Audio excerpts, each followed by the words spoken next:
ராஜாக்களின் 2ஆம் புஸ்தகம் 1ஆம் அதிகாரம். ஆகாப் மரணம் அடைந்த பின் மோவாபியர் இஸ்ரவேலுக்கு விரோதமாய் கலகம் பண்ணி பிரிந்து போனார்கள். அகசியா சமாரியாவில் இருக்கிற தன் மேல் வீட்டிலிருந்து கிராதியின் வழியாய் விழுந்து வியாதிப்பட்டு, இந்த வியாதி நீங்கி பிழைப்பேனோ என்று எக்ரோனின் தேவனாகிய பாகால் சேபூபிடத்தில் போய் விசாரியுங்கள் என்று ஆட்களை அனுப்பினான். கர்த்தருடைய தூதன் திஸ்பியனாகிய எலியாவை நோக்கி, நீ எழுந்து சமாரியாவுடைய ராஜாவின் ஆட்களுக்கு எதிர்பட போய், இஸ்ரவேலிலே தேவன் இல்லை என்றா நீங்கள் எக்ரோனின் தேவனாகிய பாகால் சேபூபிடத்தில் விசாரிக்கப் போகிறீர்கள்? இதன் நிமித்தம் நீ ஏறின கட்டிலில் இருந்து இறங்காமல் சாகவே சாவா என்று கர்த்தர் சொல்லுகிறார் என்பதை அவர்களுடைய சொல் என்றான். அப்படியே எலியா போய் சொன்னான். அந்த ஆட்கள் அவனிடத்திற்கு திரும்பி வந்தபோது, நீங்கள் திரும்பி வந்தது என்ன என்று அவன் அவர்களிடத்தில் கேட்டான். அதற்கு அவர்கள், ஒரு மனுஷன் எங்களுக்கு எதிர்பட்டு வந்து, நீங்கள் உங்களை அனுப்பின ராஜாவினிடத்தில் திரும்பி போய், இஸ்ரவேலிலே தேவன் இல்லை என்றா நீங்கள் எக்ரோனின் தேவனாகிய பாகால் சேபூபிடத்தில் விசாரிக்கப் போகிறாய்? இதன் நிமித்தம் நீ ஏறின கட்டிலில் இருந்து இறங்காமல் சாகவே சாவா என்று கர்த்தர் சொல்லுகிறார் என்பதை அவனோட சொல்லுங்கள் என்றான் என்று சொன்னார்கள். அப்பொழுது அவன் அவர்களை நோக்கி, உங்களுக்கு எதிர்பட்டு வந்து இந்த வார்த்தைகளை உங்களிடத்தில் சொன்ன மனுஷன் எப்படிப்பட்டவன் என்று கேட்டான். அதற்கு அவர்கள், அவன் மயிர் உடையை தரித்து வார்க்கச்சையை தன் அறையிலே கட்டி கொண்டிருந்தான் என்றார்கள். அப்பொழுது அவன் திஸ்பியனாகிய எலியாதான் என்று சொல்லி அவனிடத்திற்கு ஒரு தலைவனையும் அவனுடைய 50 சேவகரையும் அனுப்பினான். மலையின் உச்சியில் உட்கார்ந்திருக்கிற அவனிடத்தில் இவன் ஏறி போய், தேவனுடைய மனுஷனே, ராஜா உன்னை வர சொல்லுகிறார் என்றான். அப்பொழுது எலியா அந்த 50 பேரின் தலைவனுக்கு பிரதியுத்தரமாக, நான் தேவனுடைய மனுஷனானால் அக்கினி வானத்திலிருந்து இறங்கி உன்னையும் உன் 50 பேரையும் பட்சிக்க கடவது என்றான். உடனே அக்கினி வானத்திலிருந்து இறங்கி அவனையும் அவன் 50 பேரையும் பட்சித்தது. மறுபடியும் அவனிடத்திற்கு வேறொரு தலைவனையும் அவனுடைய 50 சேவகரையும் அனுப்பினான். இவன் அவனை நோக்கி, தேவனுடைய மனுஷனே, ராஜா உன்னை சீக்கிரமாய் வர சொல்லுகிறார் என்றான். எலியா அவர்களுக்கு பிரதியுத்தரமாக, நான் தேவனுடைய மனுஷனானால் அக்கினி வானத்திலிருந்து இறங்கி உன்னையும் உன் 50 பேரையும் பட்சிக்க கடவது என்றான். உடனே தேவனுடைய அக்கினி வானத்திலிருந்து இறங்கி அவனையும் அவன் 50 பேரையும் பட்சித்தது. திரும்பவும் 3ஆம் தரம் ஒரு தலைவனையும் அவனுடைய 50 சேவகரையும் அனுப்பினான். இந்த 3ஆம் தலைவன் ஏறி வந்தபோது எலியாவுக்கு முன்பாக முழங்காற்படியிட்டு அவனை வேண்டிக் கொண்டு, தேவனுடைய மனுஷனே, என்னுடைய பிராணனும் உமது அடியாராகிய இந்த 50 பேரின் பிராணனும் உமது பார்வைக்கு அருமையாய் இருப்பதாக. இதோ அக்கினி வானத்திலிருந்து இறங்கி முந்தின 2 தலைவரையும் அவரவருடைய 50 சேவகரையும் பட்சித்தது. இப்போதும் என்னுடைய பிராணன் உமது பார்வைக்கு அருமையாய் இருப்பதாக என்றான். அப்பொழுது கர்த்தருடைய தூதன் எலியாவை நோக்கி, அவனோட கூட இறங்கி போ, அவனுக்கு பயப்படாதே என்றான். அப்படி அவன் எழுந்து அவனோட கூட ராஜாவினிடத்திற்கு இறங்கி போய் அவனை பார்த்து, இஸ்ரவேலில் தேவன் இல்லை என்றா நீ எக்ரோனின் தேவனாகிய பாகால் சேபூபிடத்தில் விசாரிக்க ஆட்களை அனுப்பினாய்? ஆதலால் நீ ஏறின கட்டிலில் இருந்து இறங்காமல் சாகவே சாவா என்று கர்த்தர் சொல்லுகிறார் என்றான். எலியா சொன்ன கர்த்தருடைய வார்த்தையின்படியே அவன் இறந்து போனான். அவனுக்கு குமாரன் இல்லாதபடியினால் அவன் ஸ்தானத்திலே யூதாவின் ராஜாவாகிய யோசபாத்துடைய குமாரனான யோராமின் 2ஆம் வருஷத்தில் யோராம் அவன் ஸ்தானத்தில் ராஜாவானான். அகசியாவின் மற்ற வர்த்தமானங்கள் இஸ்ரவேல் ராஜாக்களின் நாளாகமம் 2 ராஜாக்கள் 2ஆம் அதிகாரம். கர்த்தர் எலியாவை சுழற்காற்றிலே பல்லவத்திற்கு எடுத்துக்கொள்ளப் போகிற போது எலியா எலிசாவோட கூட கில்காலில் இருந்து புறப்பட்டு போனான். எலியா எலிசாவை நோக்கி, நீ இங்கே இரு, கர்த்தர் என்னை பெத்தேல் மட்டும் போக அனுப்புகிறார் என்றான். அதற்கு எலிசா, நான் உம்மை விடுகிறதில்லை என்று கர்த்தரின் ஜீவனையும் உம்முடைய ஜீவனையும் கொண்டு சொல்லுகிறேன் என்றான். அப்படியே இருவரும் பெத்தேலுக்கு போனார்கள். அப்பொழுது பெத்தேலில் இருந்த தீர்க்கதரிசிகளின் புத்திரர் எலிசாவினிடத்தில் வந்து, இன்றைக்கு கர்த்தர் உனக்கு தலைமையாய் இருக்கிற உன் எஜமானை உன்னை விட்டு எடுத்துக் கொள்வார் என்பது உனக்கு தெரியுமா என்றார்கள். அதற்கு அவன், எனக்கு தெரியும், சும்மா இருங்கள் என்றான். பின்பு எலியா அவனை நோக்கி, எலிசாவே, நீ இங்கே இரு, கர்த்தர் என்னை எரிகோ மட்டும் போக அனுப்புகிறார் என்றான்.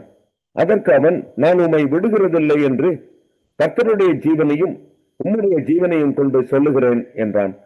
அப்படியே அவர்கள் எரிகோவுக்கு வந்தார்கள்.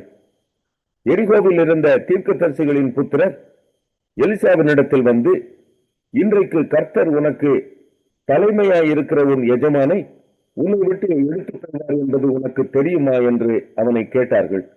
அதற்கு அவன், எனக்கு தெரியும், சும்மா இருங்கள் என்றான். பின்பு எலியா அவனை நோக்கி, நீ இங்கே இரு, கர்த்தர் என்னை யோர்தானுக்கு அனுப்புகிறார் என்றான். அதற்கு அவன், நான் உம்மை விடுகிறதில்லை என்று கர்த்தருடைய ஜீவனையும் உம்முடைய ஜீவனையும் கொண்டு சொல்லுகிறேன் என்றான். அப்படியே இருவரும் போனார்கள். தீர்க்கதரிசிகளின் புத்திரரில் 50 பேர் போய் தூரத்திலே பார்த்து கொண்டு நின்றார்கள். அவர்கள் இருவரும் யோர்தான் கரையிலே நின்றார்கள். அப்பொழுது எலியா தன் சால்வையை எடுத்து முறுக்கி தண்ணீரை அடித்தான். அது இரு பக்கமாக பிரிந்தது. அவர்கள் இருவரும் உலர்ந்த தரை வழியாய் அக்கறைக்கு போனார்கள். அவர்கள் அக்கறைப்பட்ட பின்பு எலியா எலிசாவை நோக்கி, நான் உன்னை விட்டு எடுத்துக்கொள்ளப்படும் முன்னே நான் உனக்கு செய்ய வேண்டியது என்ன கேள் என்றான். அதற்கு எலிசா, உம்மிடத்திலுள்ள ஆவியின் வரம் எனக்கு இரட்டிப்பாய் கிடைக்கும்படி வேண்டுகிறேன் என்றான். அதற்கு அவன், அரிதான காரியத்தை கேட்டாய். உன்னை விட்டு நான் எடுத்துக்கொள்ளப்படுகையில் என்னை நீ கண்டால் உனக்கு கிடைக்கும், இல்லாவிட்டால் கிடையாது என்றான். அவர்கள் பேசிக்கொண்டு நடந்து போகையில் இதோ அக்கினி ரதமும் அக்கினி குதிரைகளும் அவர்கள் நடுவாக வந்து இருவரையும் பிரித்தது. எலியா சுழல் காற்றிலே பரலோகத்துக்கு ஏறி போனான். அதை எலிசா கண்டு, என் தகப்பனே, என் தகப்பனே, இஸ்ரவேலுக்கும் ரதமும் குதிரை வீரருமாய் இருந்தவரே என்று புலம்பினான். அவனை அப்புறம் காணாமல் தன் வஸ்திரத்தை பிடித்து 2 துண்டாக கிழித்தான். பின்பு அவன் எலியாவின் மேலிருந்து கீழே விழுந்த சால்வையை எடுத்து திரும்பி போய் யோர்தானின் கரையிலே நின்று எலியாவின் மேலிருந்து கீழே விழுந்த சால்வையை பிடித்து, எலியாவின் தேவனாகிய கர்த்தர் எங்கே என்று சொல்லி தண்ணீரை அடித்தான். தண்ணீரை அடித்தவுடனே அது இரு பக்கமாக பிரிந்ததினால் எலிசா இக்கரைப்பட்டான்.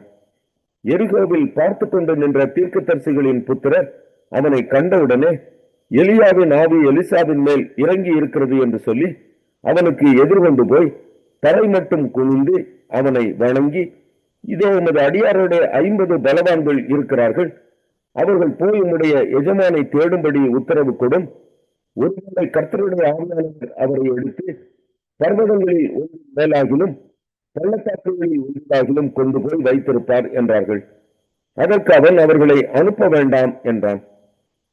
அவன் சலித்து போக மட்டும் அவர்கள் அவனை அலட்டிக் கொண்டிருந்தபடியால் அனுப்புங்கள் என்றான். அப்படியே 50 பேரை அனுப்பினார்கள். அவர்கள் 3 நாள் அவனை தேடியும் காணாமல் எரிகோவில் இருந்த அவனிடத்திற்கு திரும்பி வந்தபோது அவன் இவர்களை பார்த்து, போக வேண்டாம் என்று நான் உங்களுக்கு சொல்லவில்லையா என்றான்.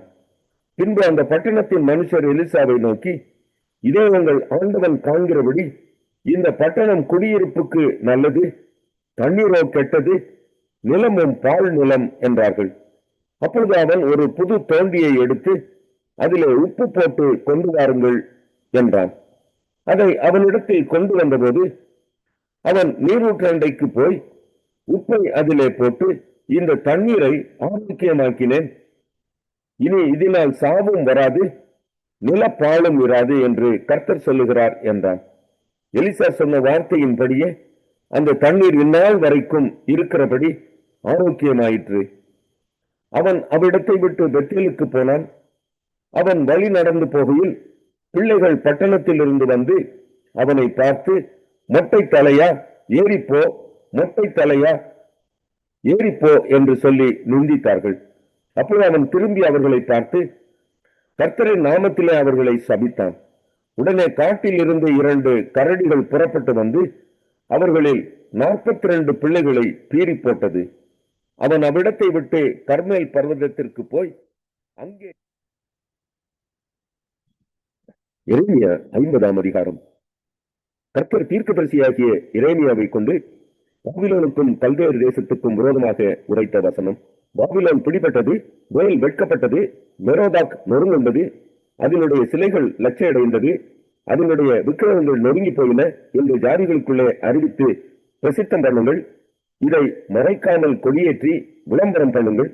அதற்கு விரோதமாய் வடக்கே இருந்து ஒரு ஜாதி வந்து அதன் தேசத்தை பாழாக்கி போடும். அதிலே குடியிருப்பார் இல்லை, மனுஷருடைய மிருகங்களும் ஓடி போய்விடும். அந்நாட்களிலும் அக்காலத்திலும் இஸ்ரவேல் புத்திரர் வருவார்கள். அவர்களும் யூதா புத்திரரும் ஏகமாய் அழுது நடந்து வந்து தங்கள் தேவனாகிய கர்த்தரை தேடுவார்கள் என்று கர்த்தர் சொல்லுகிறார். மறக்கப்படாத நித்திய உடன்படிக்கையினால் நாம் கர்த்தரை சேர்ந்து கொள்வோம் வாருங்கள் என்று சீயோனுக்கு நேராய் முகங்களை திருப்பி சீயோனுக்கு போகிற வழி எதுவென்று கேட்டு விசாரிப்பார்கள். என் ஜனங்கள் காணாமற் போன ஆடுகள், அவர்களுடைய மெய்ப்பர்கள் அவர்களை சிதற பண்ணி பர்வதங்களில் அலைய விட்டார்கள். ஒரு மலையிலிருந்து மறுமலைக்கு போனார்கள், தங்கள் தொழுவத்தை மறந்து விட்டார்கள். அவர்களை கண்டுபிடித்தவர்கள் எல்லாரும் அவர்களை பட்சித்தார்கள். அவர்களுடைய சத்துருக்கள் எங்கள் மேல் குற்றமில்லை, அவர்கள் நீதியின் வாசஸ்தலத்திலே கர்த்தருக்கு விரோதமாக தங்கள் பிதாக்கள் நம்பின கர்த்தருக்கு விரோதமாகவே பாவம் செய்தார்கள் என்றார்கள். பாபிலோனின் நடுவில் இருந்து ஓடி கல்தேயரின் தேசத்தை விட்டு புறப்பட்டு மந்தையின் முன் நடக்கும் கடாக்களைப் போல் இருங்கள். இதோ நான் பாபிலோனுக்கு விரோதமாக வடதேசத்தில் இருக்கும் பெரிய ஜாதிகளின் கூட்டத்தை எழுப்பி அதை வரப்பண்ணுவேன். அவர்கள் அதற்கு விரோதமாக ஆயத்தம் பண்ணுவார்கள். அங்கே இருந்து வருகிறவர்களால் அது பிடிக்கப்படும். அவர்களுடைய அம்புகள் சாமர்த்தியமுள்ள பராக்கிரமசாலியின் அம்புகளைப் போல் இருக்கும். அவர்கள் விருதாவாய் திரும்புவதில்லை. கல்தேயா கொள்ளையாகும், அதை கொள்ளையிடுகிறவர்கள் எல்லாரும் பரிபூர்ணம் அடைவார்கள் என்று கர்த்தர் சொல்லுகிறார். என் சுதந்திரத்தை கொள்ளையிட்ட நீங்கள் சந்தோஷித்தீர்களே, களி கூர்ந்தீர்களே, புல் மீண்டு கொளுத்த கடாரியை போல் பூரித்து வலிய ரிஷிபம் போல் முக்காரம் போடுகிறீர்களே. உங்கள் தாய் மிகவும் வெட்கி உங்களை பெற்றவள் நாணம் அடைவாள். இதோ அவள் ஜாதிகளுக்குள்ளே கடைசியாவதும் அன்றி மனாந்திரமும் வறட்சியும் அந்தர வெளியும் ஆவாள். கர்த்தரின் கோபத்தினாலே அது குடியேற்றதும் பெரும் பாழுமாயிருக்கும். பாபிலோனை கடந்து போகிற எவனும் அதன் எல்லா வாசல்களின் நிமித்தமும் பிரமித்து ஈசல் போடுவான். நீங்கள் எல்லாரும் பாபிலோனுக்கு விரோதமாய் சுற்றிலும் அணிவகுத்து நின்று வில்லை நானூற்றி அதன் மேல் அம்புகளை எய்யுங்கள். அம்பு செலவை பாராதையுங்கள். அது கர்த்தருக்கு விரோதமாய் பாவம் செய்தது. அதற்கு விரோதமாய் சுற்றிலும் ஆர்ப்பரியுங்கள். அது தன்னை கையளித்தது. அதன் அஸ்திவாரங்கள் விழுந்தது. அதன் மதில்கள் இடிக்கப்பட்டது. இது கர்த்தர் வாங்கும் பழி. அதனிடத்தில் பழி வாங்குங்கள்.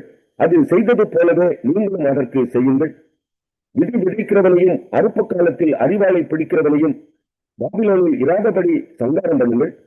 கொல்லுகிற பட்டணத்துக்கு தப்ப அவரவர் தங்கள் ஜனத்தண்டைக்கு திரும்பிக் கொண்டு அவரவர் தங்கள் தேசத்துக்கு ஓடி போவார்கள். இஸ்ரவேல் தெரிப்பட்டு போன ஆடு, சிங்கங்கள் அதை துரத்தின. முதலில் அசீரியா ராஜா அதை பட்சித்தான். கடைசியில் பாபிலோன் ராஜாவாகிய இந்த நேபுகாத் நேசார் அதன் எலும்புகளை முறித்தான்.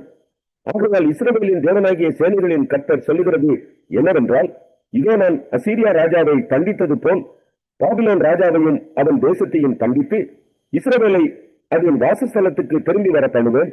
அப்பொழுது அது கர்மேலிலும் பாசானிலும் மேயும் எப்ராஹிமின் மலைகளிலும் கீழாத்திலும் அதன் ஆத்துமா விருத்தியாகும். அந்நாட்களிலும் அக்காலத்திலும் இஸ்ரவேலின் அக்கிரமம் தேடப்பட்டாலும் அது காணாதிருக்கும். யூதாவின் பாவங்கள் தேடப்பட்டாலும் அவைகள் கிடையாதிருக்கும். நான் நீதியாக வைக்கிறவர்களுக்கு மன்னிப்பேன் என்று கர்த்தர் சொல்லுகிறார். மெரதாயின் தேசத்திற்கு விரோதமாகவும் குடிகளுக்கு விரோதமாகவும் நீ போய் அவர்களை துரத்தி யாவையும் பாழாக்கி சங்காரம் பண்ணி நான் உனக்கு கட்டளையிட்டபடியெல்லாம் செய் என்று கர்த்தர் சொல்லுகிறார். தேசத்திலே யுத்தத்தின் சத்தமும் மகா சங்கடமும் உண்டு. சர்வ பூமியின் சம்மட்டி எப்படி முறித்து உடைக்கப்பட்டது, ஜாதிகளுக்குள்ளே பாபிலோன் எப்படி பாழாய் போயிற்று. பாபிலோனே, உனக்கு கண்ணியை வைத்தேன், நீ அதை அறியாமல் அதிலே சிக்குண்டு போனாய். நீ அகப்பட்டும் பிடிபட்டும் போனாய். நீ கர்த்தரோடு யுத்தம் கலந்தாயே. கர்த்தர் தம்முடைய ஆயுத சாலையை திறந்து தம்முடைய சினத்தின் அஸ்திராயுதங்களை எடுத்துக் கொண்டு வந்தார். இது கல்தேய தேசத்திலே சேனைகளின் கர்த்தராகிய ஆண்டவர் செய்கிற கிரியை. கடலாந்திரத்திலிருந்து அதற்கு விரோதமாக வந்து அதன் களஞ்சியங்களை திறந்து குவியல் குவியலாக குவித்து அதில் ஒன்றும் மீதியாகாதபடிக்கு அதை முற்றிலும் அழித்து போடுங்கள். அதில் காளைகளை எல்லாம் வெட்டுங்கள். அவர்கள் கொலைக்களம் சேரக்கடவது. ஐயோ, அவர்கள் விசாரிக்கப்படும் நாள் வந்ததே. நம்முடைய தேவன் பழிவாங்கினதை, அவர் தனது ஆலயத்துக்காக பழிவாங்கினதையே சீயோனிலே அறிவிக்கும்படிக்கு பாபிலோன் தேசத்திலிருந்து தப்பியோடி வந்தவர்களின் சத்தம் கேட்கப்படும். பாபிலோனுக்கு விரோதமாய் வரும்படி வில் வீரரை அழையுங்கள். வில் வளைக்கிறவர்களே, நீங்கள் எல்லாரும் அதற்கு விரோதமாய் சுற்றிலும் பாடுங்கள். உறுதியில் தப்பவிடாதிருங்கள். அதன் கிரியைக்கு தக்க பலனை அதற்கு சரி கட்டுங்கள். அது செய்ததின் படியெல்லாம் அதற்கு செய்யுங்கள். அது இஸ்ரவேலின் பரிசுத்தராகிய கர்த்தருக்கு விரோதமாக இடும்பு செய்தது. ஆகையால் அதன் வாலிபர் அதன் வீதிகளில் விழுவார்கள். அதன் யுத்த வீரர் எல்லாரும் அந்நாளிலே சங்காரமாவார்கள் என்று கர்த்தர் சொல்லுகிறார். இதோ இடும்புள்ளவனே, நான் உனக்கு விரோதமாக வருகிறேன் என்று சேனைகளின் கர்த்தராகிய ஆண்டவர் சொல்லுகிறார். நான் உன்னை விசாரிக்கும் காலமாகிய உன்னுடைய நாள் வந்தது. இடும்புள்ளவன் இடறி விழுவான், அவனை எடுத்து நிறுத்துவார் இல்லை. நான் அவனுடைய பட்டணங்களில் அக்கினியை கொளுத்துவேன், அது அவன் சுற்றுப்புறத்தார் எல்லாரையும் பட்சிக்கும். சேனைகளின் கர்த்தர் சொல்லுகிறது என்னவென்றால், இஸ்ரவேல் புத்திரரும் யூதா புத்திரரும் ஏகமாய் ஒடுங்குகிறார்கள். அவர்களை சிறையாக்கின யாரும் அவர்களை வெளிமாட்டம் என்று கெட்டியாய் பிடித்துக் கொண்டார்கள். அவர்களுடைய மீட்பரோவனில் வல்லமை உள்ளவர். சேனைகளின் கர்த்தர் என்பது அவருடைய நாமம். தேசத்தை இளைப்பாற பண்ணுவதற்கும் பாபிலோன் குடிகளை தத்தளிக்க பண்ணுவதற்கும் அவர்களுடைய வழக்கை அவர் நடத்துவார். பட்டயம் கல்தேயர் மேலும் பாபிலோன் குடிகள் மேலும் அதனுடைய பிரபுக்கள் மேலும் அதனுடைய ஞானிகள் மேலும் வரும் என்று கர்த்தர் சொல்லுகிறார். பட்டயம் பொய்களை பிழைக்கிறவர்கள் மேலும் வரும், அவர்கள் பைத்தியக்காரராவார்கள். பட்டயம் அதன் பராக்கிரமசாலிகள் மேல் வரும், அவர்கள் கலங்குவார்கள். பட்டயம் அதன் குதிரைகள் மேலும் அதன் ரதங்கள் மேலும் அதன் நடுவில் இருக்கிற பல ஜாதியான ஜனங்கள் யாவர் மேலும் வரும், அவர்கள் பேடிகளாவார்கள். பட்டயம் அதன் பொக்கிஷங்களின் மேல் வரும், அவர்கள் கொள்ளையாகும். வறட்சி அதன் தண்ணீர்கள் மேல் வரும், அவர்கள் வறண்டு போம். அது விக்கிரக தேசம். அருக்களிப்பான சிலைகளின் மேல் மனம் அழுங்கி இருக்கிறார்கள். ஆகையால் காட்டு மிருகங்களும் ஊர்களும் அதிலே குடியிருக்கும், கூட்டாங்கள் அதிலே தங்கும். இனி என்றைக்கும் அது குடியிருக்கப்படுவதில்லை. தலைமுறை தலைமுறையாக அதில் சஞ்சரிப்பதும் இல்லை. தேவன் சோதனையும் கொமோராவையும் அதன் சுற்றுப்பகுதியையும் கவிழ்த்து போட்டது போல இதையும் கவிழ்த்து போடுவேன் என்று கர்த்தர் சொல்லுகிறார். அதில் குடியிருப்பதில்லை, அதில் தங்குவதில்லை. புதிய ஜாதியும் வரும். பூமியின் எல்லைகளிலிருந்து பலத்த ராஜாக்கள் எழும்புவார்கள். அவர்கள் வில்லும் வேலும் பிடித்து வருவார்கள். அவர்கள் இரக்கமில்லாத கொடியர். அவர்கள் இறைச்சல் சமுத்திர இறைச்சல் போல் இருக்கும். பாபிலோன் குமாரத்தியே, அவர்கள் உனக்கு விரோதமாக யுத்தத்துக்கு ஆயத்தப்பட்ட ஆட்களாய் குதிரைகளின் மேல் ஏறி வருவார்கள். அவர்கள் வருகிற செய்தியை பாபிலோன் ராஜா கேட்கையில் அவன் கைகள் தளரும். இடுக்கமும் பிரசவ வேதனை படுகிறவனுக்கு உண்டாகும் வேதனையை போன்ற வேதனையும் அவனை பிடிக்கும். இதோ புரண்டு யோர்தானிலிருந்து சிங்கத்தை போல் பலவானுடைய தாபத்துக்கு விரோதமாக வருகிறான். அவனை அங்கே இருந்து சடுதியிலே ஊதி வர தள்ளுவேன். நான் அதற்கு விரோதமாக கட்டளையிட்டு அனுப்ப தெரிந்து கொள்ளப்பட்டவன் யார்? எனக்கு சமானமானவன் யார்? எனக்கு திட்டம் சொல்பவன் யார்? எனக்கு முன்பாக நிற்கப் போகிற மெய்ப்பன் யார்? ஆகையால் கர்த்தர் பாபிலோனுக்கு விரோதமாக யோசித்த ஆலோசனையையும் அவர் கல்தேய தேசத்துக்கு விரோதமாக நினைத்திருக்கிற நினைவுகளையும் கேளுங்கள். மெய்யாகவே மந்தையில் சிறியவர்கள் அவர்களை பிடித்து இழுப்பார்கள். மெய்யாகவே அவர்கள் இருக்கிற தாவரங்களை அவர் பாழாக்குவார்.